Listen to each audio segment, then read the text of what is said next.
Welcome to the Empowering Transformation series, how to reduce stress and past trauma, have a peaceful mind, and have the power to move forward.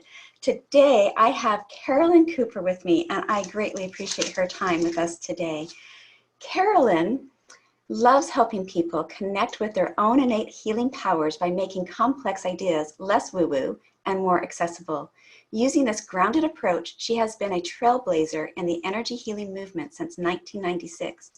After years of working personally with thousands of clients across the globe via phone and Skype, Carolyn created the Simply Healed method, and for years has been successfully teaching others to heal themselves, their families, and clients. Carolyn's trainings include an online business course, an online community to help students build their own successful healing practice or add it to their current coaching business. Carolyn is also a speaker, author, and certified high performance coach.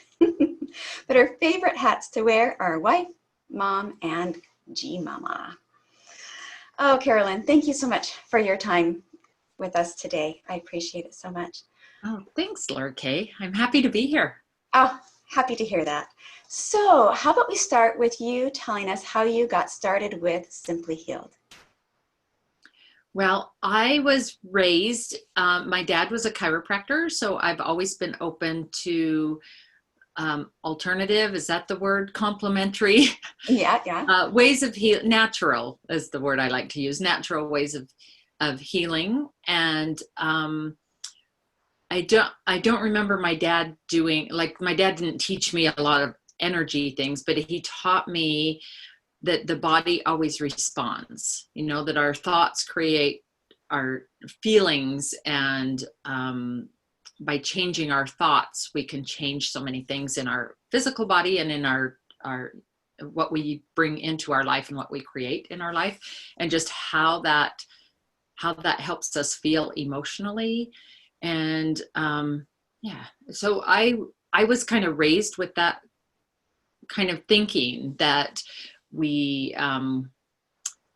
our bodies and minds are so connected. And I remember even being young when I'd hear people say, oh, my body's failing me or something. I always thought, is it really? Or is there something more that, you know, we can do on our end to create better health, physically, emotionally, everything.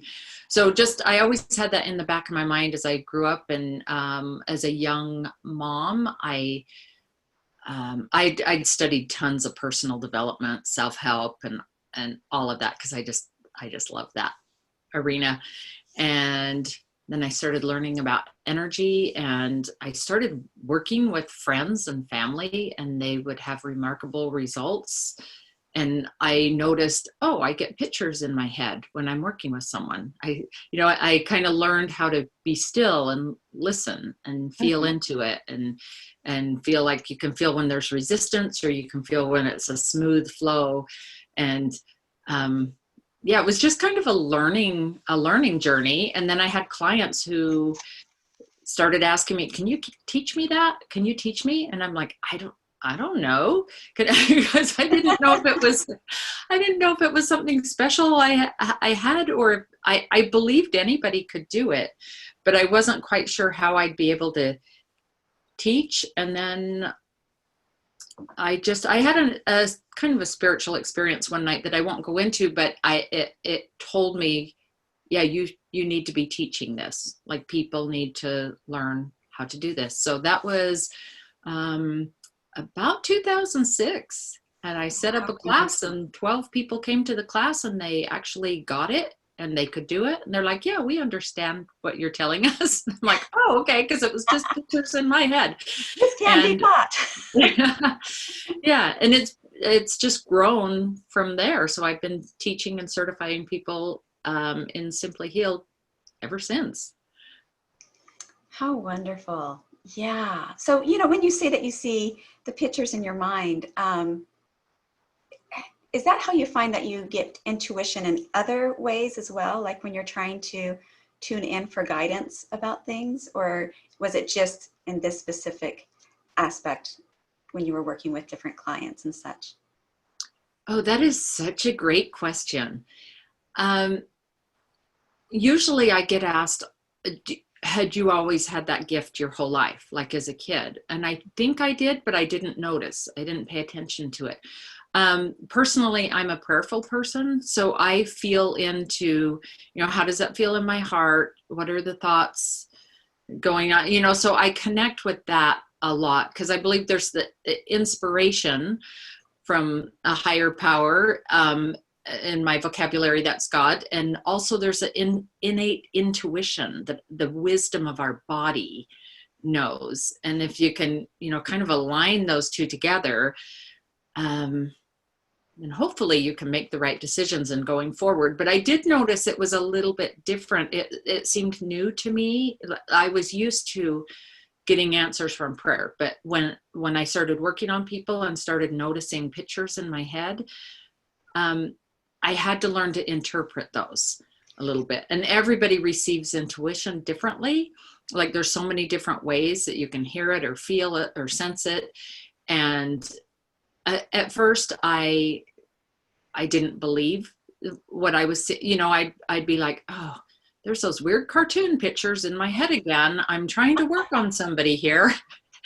And one day I just felt, the impression to pay attention to those. And once I started paying attention, then I realized, oh, those are answers for what I'm working on with this person. Like that helps guide me and kind of shows me where to go.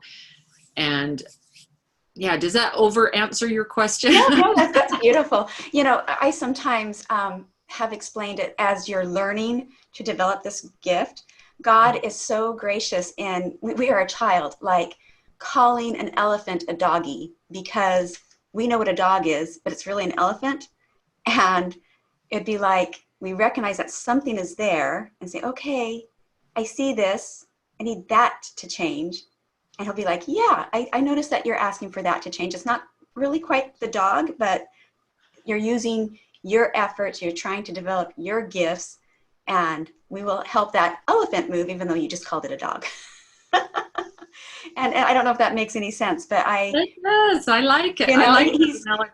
He's very gracious as we try to develop our gifts. But at the same time, we can't go around saying, oh, you have such and such, because it's just our interpretation of what we have seen, or what we're trying to interpret it to the best of our ability. And it might be a tree trunk instead of an elephant's leg, and it's just like, you can't go around interpreting for other people.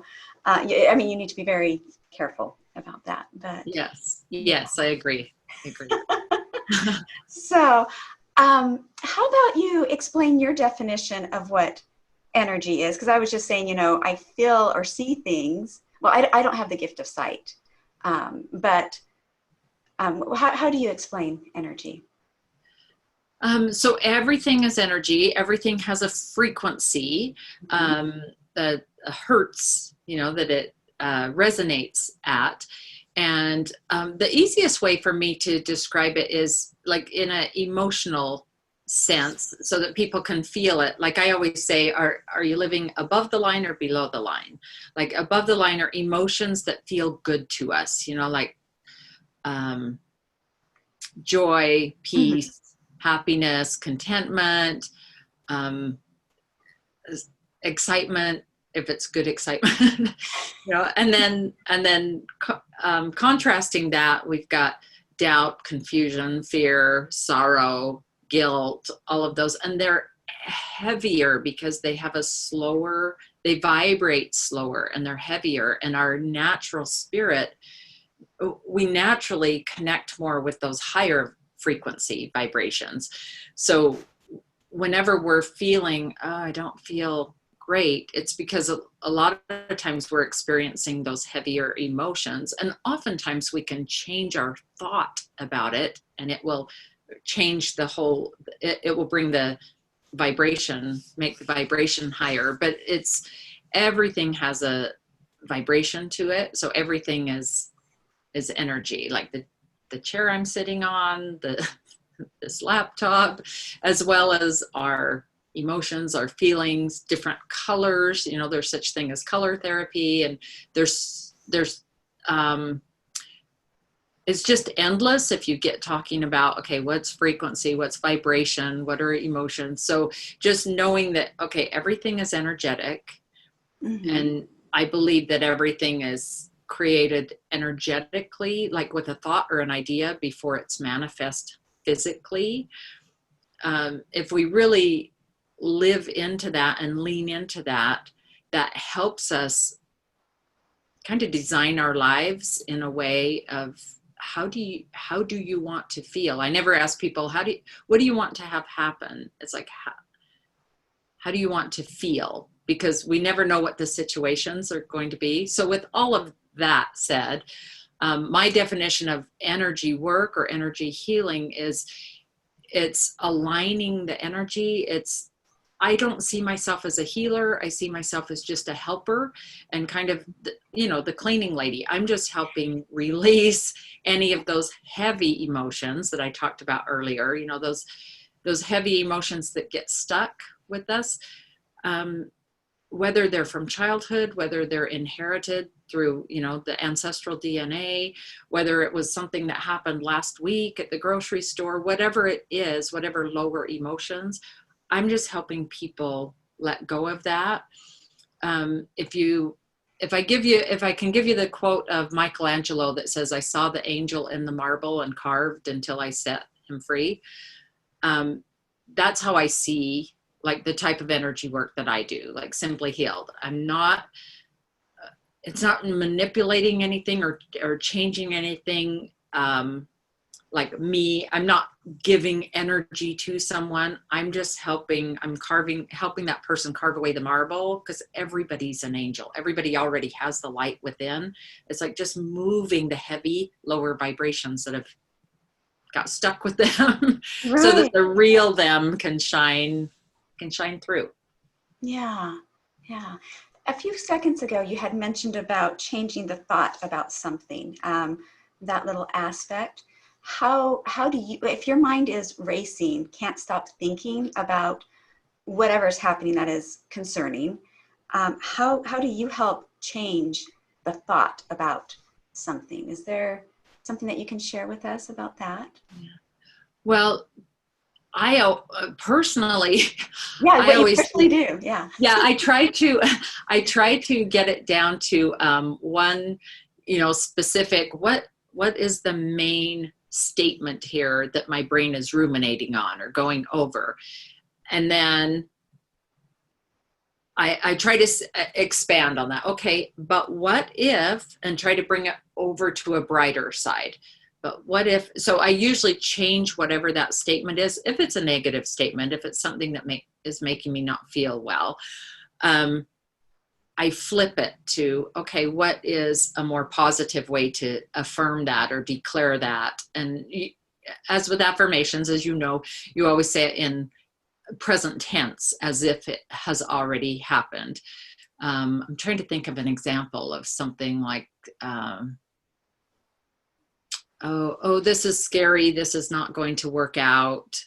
If there's some project or something that you're going, I'm just trying to pull something out of the air to use for an example, and changing that to, but I'm prepared for this and I know what it takes. And I feel good about how this is panning out. I'm patient with how this is unfolding, and I trust that I have help with this. And I just try to reach for other sentences. And sometimes people think, oh, positive affirmations it's telling a lie, like it doesn't feel good because it doesn't feel right. And I always say, actually, you're just telling the truth in advance.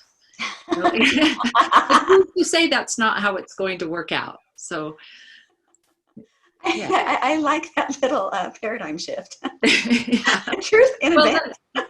And you can also use words like, I'm willing to step into this, however you want to finish that. Or sentence. it is safe for me to step into this. Yeah, I use safe a lot. It's safe for me, it's comfortable for me, and I am willing. I am willing to believe that this could work like this. Because that kind of opens the door without, if you feel like, I'm not ready to completely flip this narrative that's going in my mind to something completely positive, because that seems like too big of a jump.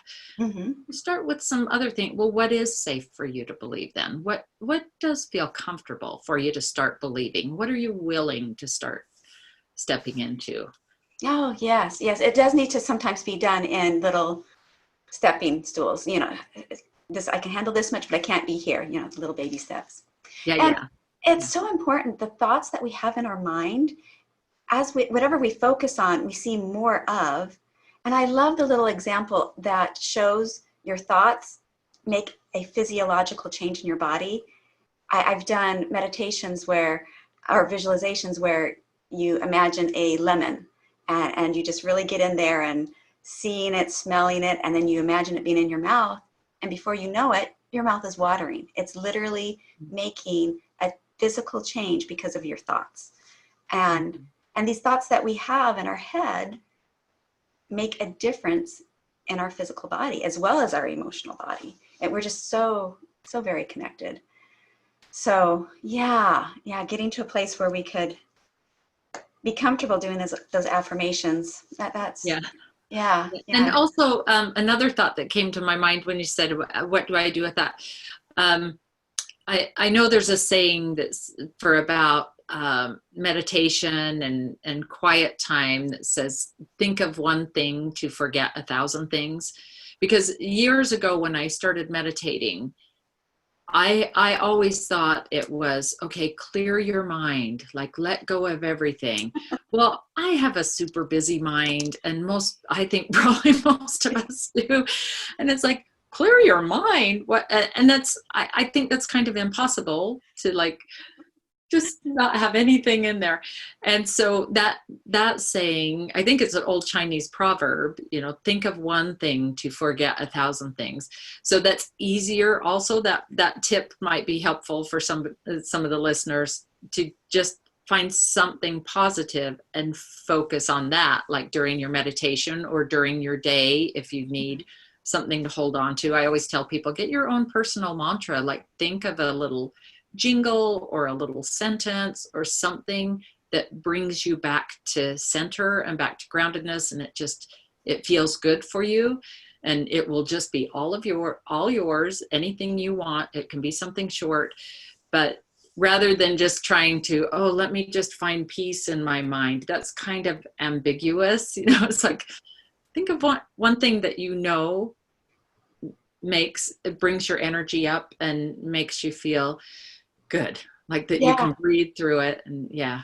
No, choosing that one word, and that is called a mantra. That might sound a little strange to some people, but I've even like defined what I want peace to mean to me, and I'll write out, okay, when I say the word peace, this is what I'm hoping for: relaxed muscles, and support by God, and I'd sit and define what I want the word peace to mean, and then it's like I consciously know, but I also subconsciously know that as I'm repeating that word, that is where I'm going towards, even though I'm not thinking about all the definitions aspect. It's like I pre-did that, and now I'm just saying this word as I try to just be still.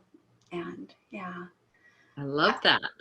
Have you, do you have a certain routine that you do for your meditation?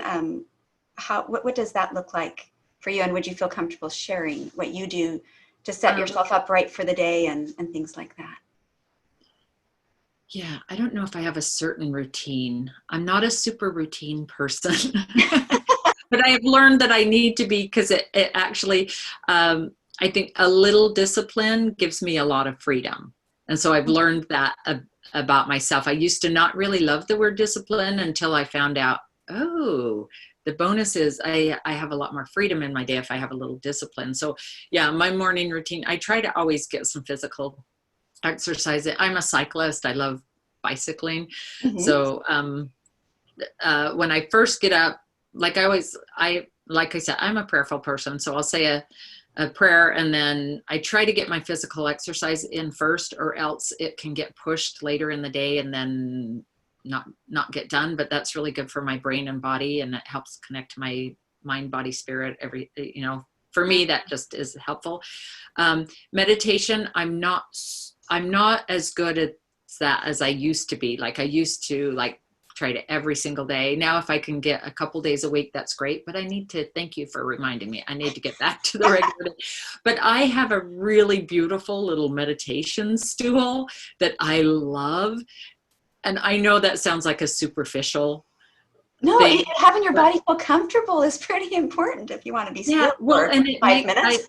yeah, I have it sitting like in my bedroom, like in my little book nook that I have over in the corner of my bedroom, and I see it sitting there, and it's so inviting. You know, it's like it's a visual reminder. Oh yeah, go sit there, and it's so worthwhile to do meditation. Like when I get off from doing it, like I am this summer, because we've just had a lot going on. I feel like I'm not, like things don't come as quickly as when you're meditating every day, even if you just take a few minutes and tap in, you know, just Yeah, see what answers are there. I think there's just so many answers for us that we forget to open the door to, and meditation like opens the door to that for me. right. And I think it also helps when you have that kind of foundation, when you have shocking news happen during the day later, you can come from a more grounded center space. Mm. I would love to hear, like, what do you do to help yourself? Like, if you hear shocking news or something happens to you, how do you pull yourself out of, like, you know, I don't want to call it trauma. There's big T trauma and little T trauma. But you know, Mm-hmm. when you notice that things aren't going the way you want, or that you really did get shocked at something, what do you do to help yourself get through that kind of thing? To change the way your body feels or the way your emotions feel or Yeah. whatever. That might be a really hard question. Well, that's funny you should ask me, because you don't know this, but I have had that happen in the last month, like 2 different times. Oh, And sorry.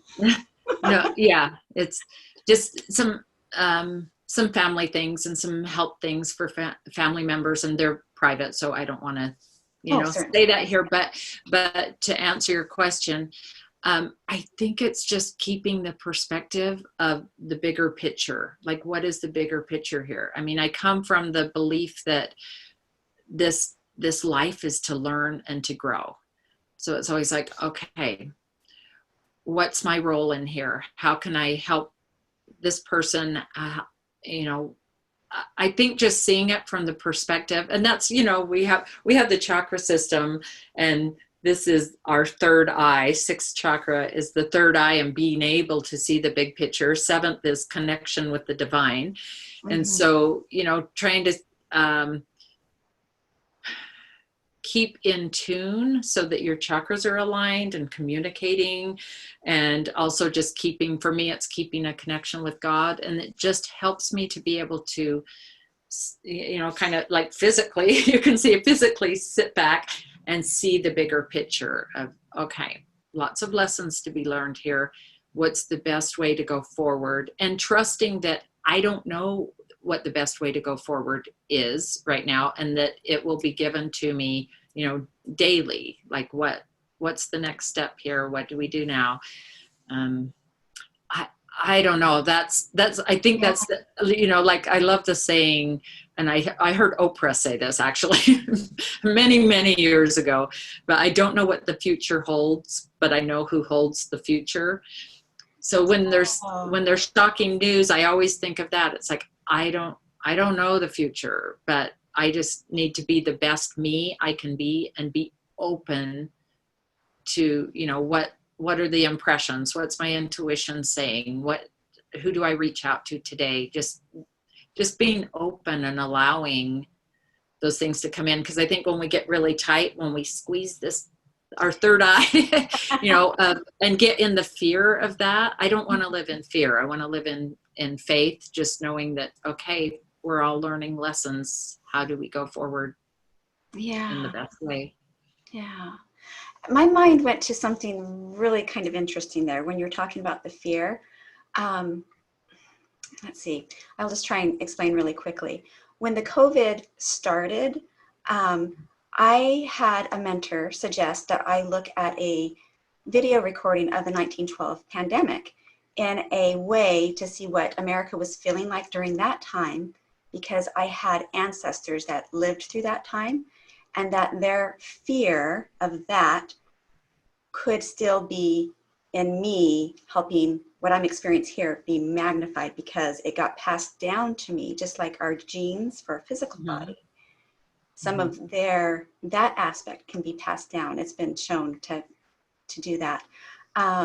Can you talk into what you know about why science is saying that it can be shown to do that? And because I found it fascinating as I watched this documentary and wrote down the emotions that I felt and saw there, and then I did my procedures that I do to release that. It was a huge experience for me, and I have not been fearful during any of this pandemic time, with my husband getting less work and with my daughter who's chronically ill. And I mean, it's just like, I've almost felt guilty because I am in such peace.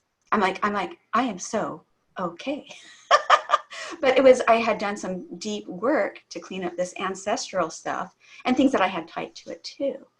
But how do you explain inherited emotions or trauma from our ancestors and how that can even be a thing? Yeah. Well, over 20 years ago, when I started learning about energy, and I learned about generational, and that was before really the study of epigenetics was known and widespread. And so I'd been doing generational healing for a long time. When I first heard about it, I thought, is that okay? Like, wait, that seems weird to me. Do we have the power to clear that for our ancestors? And I realized we're not really clearing it for them directly, where it's something within us that we've actually inherited.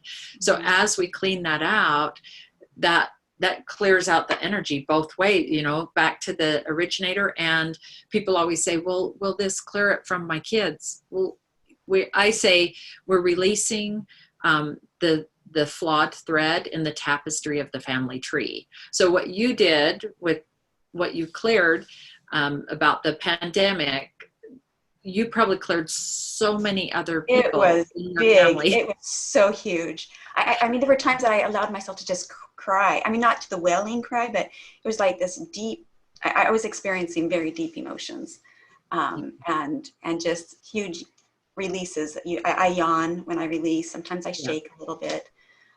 But my body was physically releasing, and I felt so light and clear afterwards. I know it's a helpful thing. Yeah. Well, yeah. And it's so real. Like sometimes I'll clear generational things because I can just feel, oh, I don't think that's mine. I think that's something that's in my DNA, and I'll release it with the Simply Healed method, and I'll feel better. And I know that it's done something, because other times I'll release something and it's huge. Like I feel immediately different. And that's interesting that you mentioned the pandemic, because so many of my clients have been, there's just been so much generational stuff come up even if they're not consciously aware that there's some connection to that. But if you've had ancestors who have lived through terror and trauma and oppression and abuse or whatever it is, that yes, I mean, science can now explain how that actually gets passed down through the generations, but we feel it, and we have tendencies to just act out on those emotions or feel those emotions in one way or another. And so that's so awesome that you. Yeah, I was really thankful that my teacher did that. I mean, she's actually anyway. I've learned astrology through her. Oh, cool. And it's just been really fun and she could see in the heavens that this was going to be a hard time. She's like, we should be preparing for, she calls it prepare for the weather, get your rain jacket on. Oh, nice. I like that. You have the agency that you can just have it be a more pleasant experience if you're prepared. Yeah, that's true. That's true. So, oh, I had a thought, and it might be an unfair ask. Do you have the words to, because I don't necessarily have the words to explain how they now say that the epigenetics can be, how they now say that it comes down from the ancestors and gets into our physical being. Do you have words to explain how they claim that? Maybe not. I know, I've read the article about it that was sent out, oh, many years ago. And Yeah. Well, I know my hair, sorry.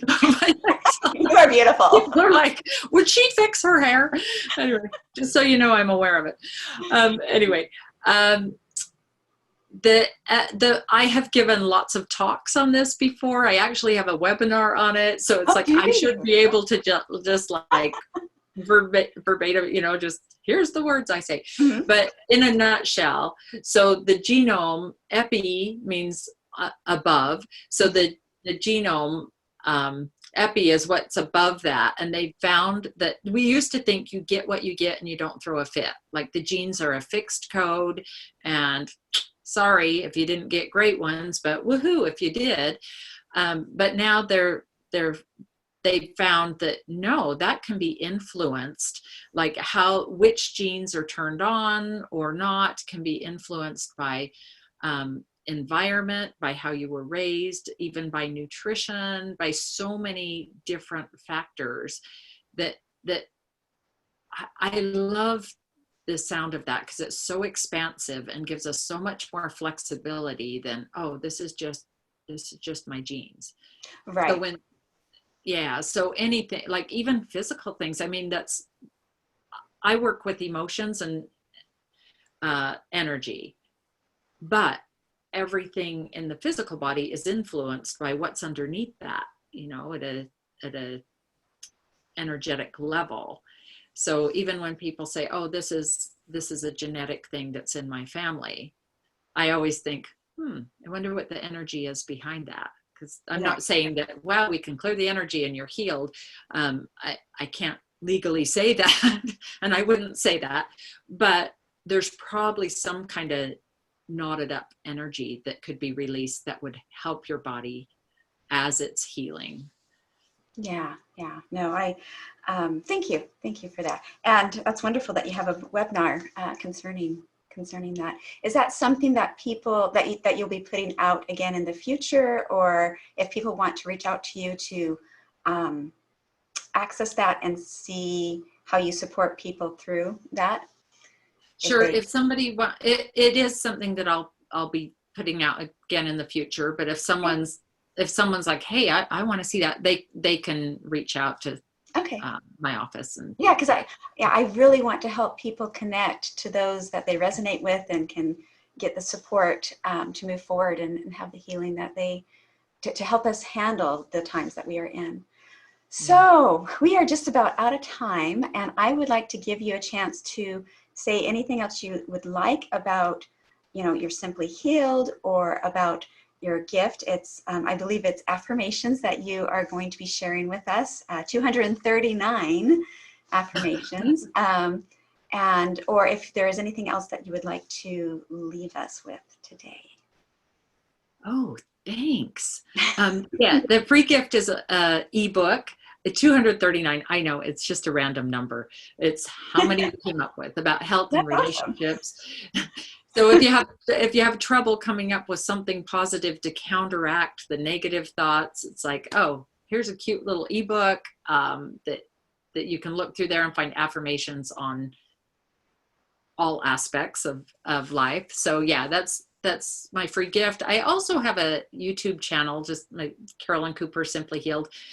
I think it's just under Simply Healed YouTube channel. And I put out, most weeks, I put out a little, I call them energy shot video. And it's just a little 5-minute video with tips and tools to help you revive your vibe. So there's some free things that people can look into. And then, I also teach my trainings online now, thanks to Miss Corona. I've always done my trainings live, like a live 4-day class. And some people just come because they want to learn the information. Other people learn because they actually want to get certified and have a healing arts business. And I also have a business online business school that helps people to get that set up. But those are all online now. So I'll be opening up another one of those down the road in a few more months. So. Yeah. Now, I know back in 2013, I did your Energy Healing Basics program. Oh, And I enjoyed that little online, you know, uh, experience. So yeah. online works well. That's also called that. The name of that has changed, so now it's called Energy Healing Jumpstart. But yeah, that's still on my website. That's a great if people are brand new to energy and energy work, and yeah, that's a good jumpstart. It's a nice place. Yeah. Yeah. And so it's wonderful. Well, thank you again so very much. I hope you have a beautiful day and filled with peace, love, and laughter and all those yummy, wonderful things. That sounds delightful. Oh, it is delightful to have an intention like that. Thanks, Well, Laura. we will say goodbye and thank you for your time. Oh, my privilege. Thank you. All right, bye-bye. Bye-bye.